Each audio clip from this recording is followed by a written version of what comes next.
আর এবার চোখ রাখবো আবহাওয়ার খবরে। উত্তর বাংলাদেশ সংলগ্ন বঙ্গোপসাগরের উপর অবস্থানরত ঘূর্ণাবর্ত, যার জেরে প্রচুর পরিমাণে জলীয় বাষ্প প্রবেশ করছে রাজ্যে। কমলা সতর্কতা জারি কলকাতা সহ দক্ষিণবঙ্গের 8টি জেলায়। 40 থেকে 50 কিলোমিটার বেগে বইবে ঝোড়ো হাওয়া।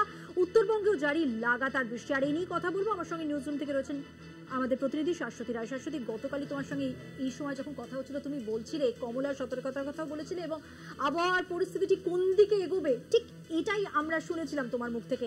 এবার বলো আগামী দিনগুলো কেমন কাটবে? দেখো, সকাল থেকে কিন্তু পরিস্থিতি যেরকম ছিল সেই অনুযায়ী একেবারে কালো মেঘ করে বৃষ্টি হয়েছে প্রায় দক্ষিণবঙ্গের সর্বত্রই, সঙ্গে লাগাতার ঝোড়ো হাওয়া জারি ছিল। এবং যেমনটা আলিপুর আবহাওয়া দপ্তর জানাচ্ছে, এই মুহূর্তে প্রায় 40 থেকে 50 কিলোমিটার বেগে বইতে পারে ঝোড়ো হাওয়া। কমলা সতর্কতা রয়েছে 2 চব্বিশ পরগনায়, 2 বর্ধমানে, হাওড়া, হুগলি এবং কলকাতা, নদিয়া সহ 8টি জেলায় মোট কমলা সতর্কতা জারি করা হয়েছে। এছাড়াও দক্ষিণবঙ্গের সর্বত্রই জারি থাকবে বৃষ্টির সঙ্গে 30 থেকে 40 কিলোমিটার বেগে ঝোড়ো হাওয়া।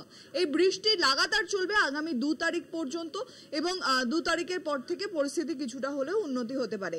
এই বৃষ্টি হওয়ার অন্যতম কারণ উত্তর বাংলাদেশ সংলগ্ন বঙ্গোপসাগরের উপর একটি ঘূর্ণাবর্তের অবস্থান এবং সেটি উচ্চ স্তরে অবস্থানরত, যার ফলে প্রচুর পরিমাণে জলীয় বাষ্প বঙ্গোপসাগর থেকে রাজ্যে প্রবেশ করছে। এর ফলেই এই বৃষ্টি জারি থাকছে। শুধু দক্ষিণবঙ্গ নয়, উত্তরবঙ্গেও লাগাতার বৃষ্টি জারি।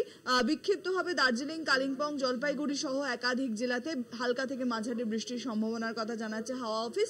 কার্যত বলা যায় যে গ্রীষ্মের যে দাবদাহ তা কিছুটা হলেও ক্ষান্ত হয়েছে এই বৃষ্টির জেরে।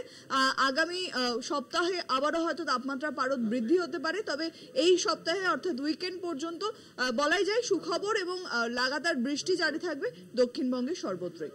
ধন্যবাদ শাশ্বতী। কথা বললাম আমাদের প্রতিনিধি নিউজ রুম থেকে ছিলেন শাশ্বতী রায়, তার সঙ্গে।